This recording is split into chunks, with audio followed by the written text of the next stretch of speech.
ورحمة الله وبركاته. Akkam jirtu dhaggeeffattoota keenya amma dabareen kan oduutiin.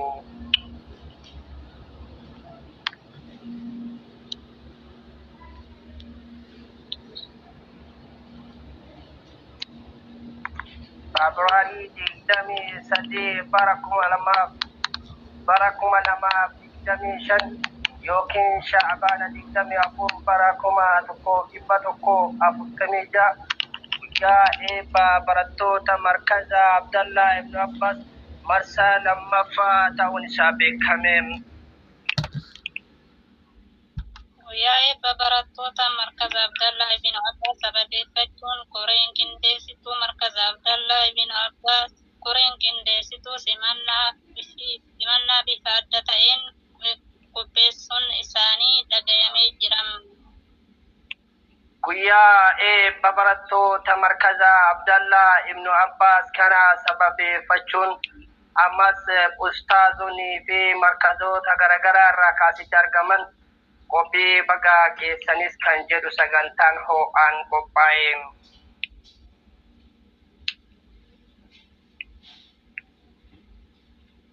Barattoonni qopheessitoonni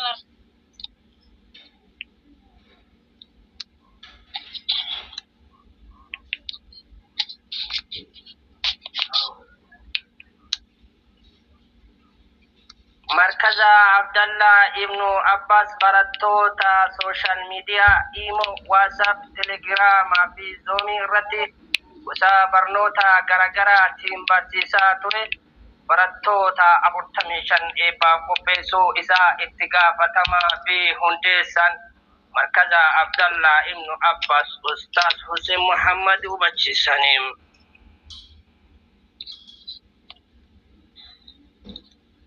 الله أكبر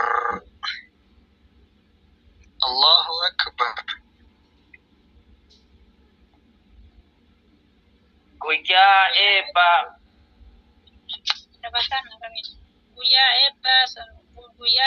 kana sababeeffachuun barattoonni markaza Abdallah ibn Abbas sagantaa galateeffannaa koree hooggantootaa fi majmuu'aa shuuraaf qopheessanii jiru.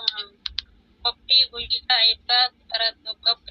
eebbaa barattoota markaza Abdallah ibn Abbas sababeeffachuun baga guyyaa jaalbultii sooma ramadaanaa kan bara 1446 isin gahe jedhu barattootaa fi ustaazota irraa dabarfamee jira.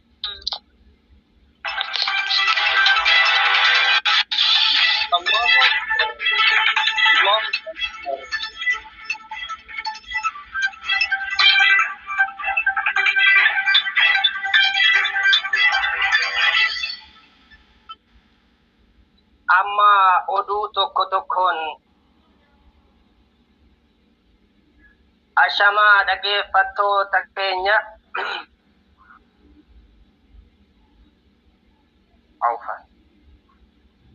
ashamaa dhaggeeffattoota keenya waamicha keenya guyyaa har'aa Februaarii 23 bara 2025 akka lakkoofsa faranjootaatti akkasuma Sha'baana 24 bara 1446 asitti argamtanii guyyaa eebbaa keenya qoodachuu keessaniif galatatu isiniin mala jechaa gara balballoomii oduu keenyatti isin dabarsina. Markazni Abdallah ibn Abbas erga hundeeffamee waggoota 3 kan guute yommuu ta'u turtii isaa waggaa 3 kana keessatti yeroo lammaffaadhaaf barattoota barnoota gosa garaagaraatiin karaa sooshaal miidiyaa WhatsApp, Telegram, Imo, Zoom fi kan kana fakkaatanii barsiisaa ture marsaa lammaffaadhaaf barattoota gahumsa olaanaadhaan qabxii olaanaa galmeessisan eebbisiisuu itti gaafatamaa fi hundeessaan markaza Abdallah ibn Abbas Ustaaz Hussein Muhammad dubbataniin barattoonni kun ganamaa fi galgala qo'annaa isaa irratti cimuun gosa barnoota irratti barachaa jiran qabxii olaanaa galmeessuun kan eebbifaman yommuu ta'u haalli baruu fi barsiisuu as keessatti geggeeffamu kan addaatiin. Haalli baruu fi barsiisuu akkuma beekamu gulantaa barnootaa guutuu kan guutame yommuu ta'u, haala qo'annaa sa'aatii qo'annaa fi sa'aatii itti quraanni baafamu qaba. Sa'aatii kana guutumaan guututti fayyadamu hojiirra adabbii sa'aatiitis kan kaa'ame qaba. Kana hunda dirqama isaanii bahuudhaan haala baruu barsiisuu guutuun hadhaa guyyaa hadhaa eebbaaf kan gahanii. Haaluma kanaan Allahu Akbar. Kana haya. Haaluma kanaan barattoonni kun sa'aatii barnootaa isaanii irra galgalaa fi ganama akkasuma halkan keessatti qoodame. Sa'aatii ganama sa'a 8 irraa sa'aatii quraanii fi akkasuma huruufni qaramu. Sa'aatii guyyaa zuurii boodarraa haga sa'aatii azriitti akkasuma sa'aatii quraanni qaramu.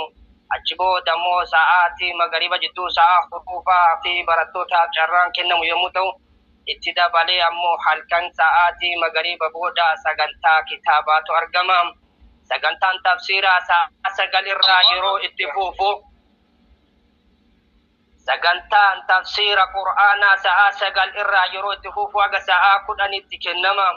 Akkasuma dabalee ammoo sagantaan kitaaba garagaraa 40 usulul salasa kitaaba sunnah haala seera bulmaata aqiida kan ibsu sa'a 12 booda haga sa'aatii 12 walakkaatti barsiisa Ustaaz Hussein kennama. Kun hunduu sa'aatii isaa eeggate guyyaa tokko usumis hin taane kan kennamu waan ta'eef haaluma kanaan barattoonnis gammachuu isaanii guyyaa hadhaa kan adda isa godhu.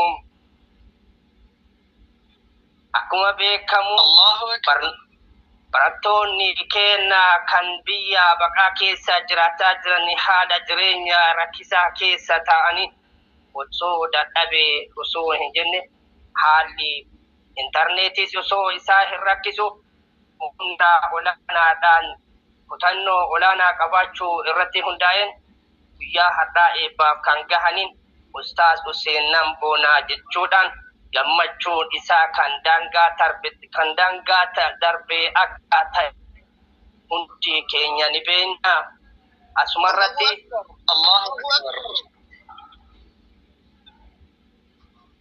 asumarratti hundaa'uudhaan guyyaan kun seenaa qabeessa kan jedhe asumarratti hundaa'uudhaan markaza Abdallah ibnu Abbas namoota maachur ta'e kan hundaa'e kan jedhe barata markaza Abdallah ibnu Abbas fi amira markaza Abdallah ibnu Abbas Abdul Karim ergaa baga guyyaa har'aa keessan jedhu kan dabarsu gammachuu olaanaadhaan yommuu ta'u, itti dabaluudhaan yeroon kun yeroo hooggansa koo keessatti kan argamee fi ittiin Namboona jedheen itti dabaluudhaan akkasuma guyyaan kun guyyaa seena qabeessa hundumarraa iyyuu miira addaan kan guutame kan jette itti gaafatamtuu fi hooggantuu amira lammaffaa amira markaza Abdallah ibnu Abbas Jamiilaadhaanis yeroo guutuu kaanii sa'aatii koo guutuu isiniif kennee as keessatti hooggansa koo keessatti milkaa inni hangana kan dhufe kana arguu koo hedduu itti boona jetteen itti dabaluun amirri sadaffaa kan taate miskuu Mustafaatiin isinis dubbii isii keessaa kan nama ajaa'ibu qabsoon mana keessa jetteen qabsoon mana keessa jechuun abbaa manaa isaanii jaalatamoo fi kabajamoo markaza Abdallah ibnu Abbas keessatti yeroo dheeraa tajaajiluudhaan beekaman Muhammad Nuuridha. Kana hunda galataa namni kamiyyuu isaanii galchuu hin dandeenye yeroo baadii isaanii guutuudhaan as keessatti tajaajiluu irratti argamu. Kana qofaanti yeroo gammachuu keessaniif natu isiniif jiratan jette asitti kan argamtu Sumayyaa Amaanooti. Anatu surprise keessan kallattii isin barbaadanii isin bareechise doormii barbaadan deemtan iddoo isin barbaachisu hundatti bareeduu dandeessan ana isiniif jira tan jetti Sumayyaa Amaanuti. Asumaanis sagantaa galateeffannaa barattoonni markaza Abdallah ibn Abbas namoota qaqqaalii jedhamu kanneen qopheessanii jiru. Allahu Akbar. Allahu Akbar. Oduu isa itti aanutti yommuu dabaluu markazni Abdallah ibn Abbas barattoota karaa sooshaal miidiyaa eebbisee kunniin galata guddaa na biraa qaban kan jedhe Ustaaz Hussein Muhammad barattoota 45 yeroo tokko yeroo lammaffaa keessatti eebbisiisuun isaanii ajabnama jechisiiseen kan duraanii marsaa tokkoffaa irratti kan duraanii marsaa tokkoffaa keessatti namoota huruufa Qur'aanaa fi barnoota garaagaraa baratan 65 yeroo eebbisiisu guyyaa har'aa ammoo barnoota gosa garaagaraatiin barsiisaa ture marsaa lammaffaa irratti 45 eebbisiiseen kun ammoo boqonnaa sammuu nama galfachiisaa bara tokko keessatti kun hojjetamuun nama tokko irratti yoo miti nama haganaa irra milkaa'ina fiduun eenyutu kana tilmaama. Allahu Akbar. Barattoonni 45 gosa barnoota Qur'aana, Al-Qaa'idaa, Hadiisa, Arba'inaa fi gosa barnoota garaagaraatu as keessatti argama. Kana hundaanuu kan eebbifaman ta'uu isaanii ragaa isaanii yeroo Qur'aanni isinii dubbifamu mirkaneessuun keessan ni beekama.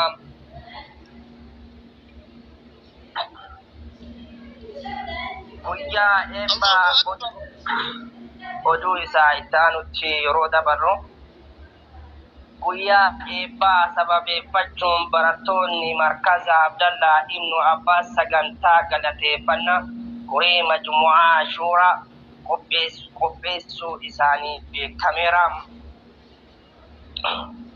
Allahu Akbar. Allahu Akbar. Mashaallah. Koree majmu'aa Shuuraa halkanii fi guyyaa osoo hin jenne sagantaa isaan barbaachisu gadda gammachuu barattoota barnoota isaanii xumuranii eebbisan akkasuma barattoota wal fuudhaan sargii isaanii godhatan yeroo isaanii qaalii dadhabee osoo hin jenne irratti argamuudhaan markaza hundaayyuu kan mataa ol qaban ta'uun isaanii beekamaadha.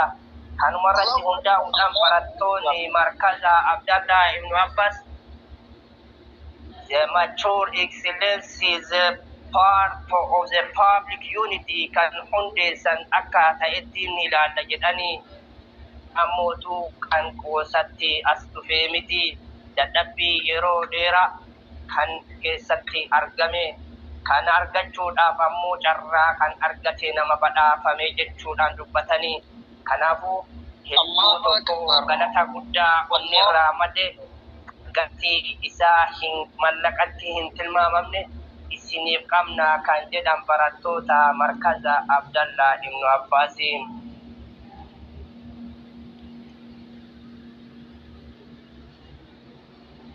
Allahu Akbar. Allahu Akbar.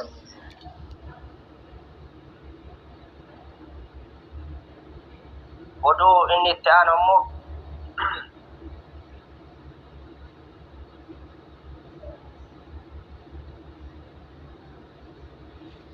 Allahu Akbar.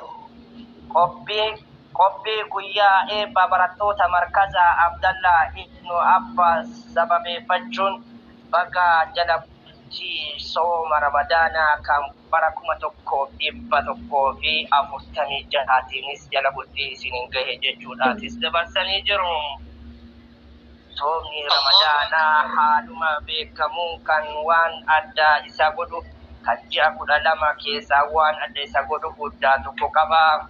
Halkan tokko olgaa kumatti tilmaamama nama guyyaa kana tilmaama guyyaa kana keessa argatu qophii kana guyyaa kana argatuudhaafis halkan guutuu dhaabbiin guyyaa Qur'aana akkasuma mootuu akka shari'aan islaamaa jedhetti sooma isaanii soomanuu isaanirra jira jedhan Ustaaz Hussein Muhammad akkuma beekamu barattoota isaaniitiif kan aamanu Ustaaz Hussein Muhammad akkuma ani isin beeku qur'aana keessaniin amma jedhanitti mudhii keessan hidhattanii qophaa'uu qabdu jedhanii diini kun diini ramadaana ji'a milkiin gurguddaan keessatti argamu gatii ta'eef raftanii buluun isinirra hin jiru jedhan akkasuma mootu akkumarraa kaastanii onneerraa qulqullaa'uun ofii wal gaafachuun ganda keessa wal araasuu qabdu jedhanii Ustaaz Hussein Muhammad kana qofaa miti firootan keessan yaadachuu qabdu jedhanii